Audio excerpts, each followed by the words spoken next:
Hello YouTube family, good morning. तर इथे माऊची माझी लवकरच गुड मॉर्निंग झालेली आहे. तर आज मी बनवली आहे भरलेली वांगी. तर त्यासाठी मी पहिले खोबरं, शेंगदाणे, लसूण, मिरच्या, कोथिंबीर हे सगळं वाटून घेतलं आहे. आणि त्या वाटणामध्ये मी सगळे माझे जे काही मसाले असतात ते सगळे मी ॲड करून घेतले आहेत.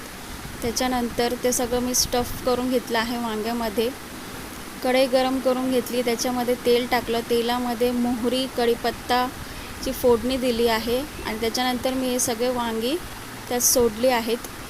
थोडीशी फ्राय होऊ द्यायची. त्याच्यानंतर जे आपलं वाटण असतं त्याच्यामध्ये थोडंसं पाणी घालून ते सगळं त्या भाजीमध्ये ॲड करायचं आहे, वांगीमध्ये टाकायचं आहे आणि मस्त रस्सा बनवायचा आहे, छान झणझणीत असा. तुम्हाला माझे व्हिडिओ कसे वाटतं ते मला नक्की कमेंट करून सांगा आणि व्हिडिओ आवडल्यास लाईक करा, शेअर करा, सबस्क्राईब करा. बाय.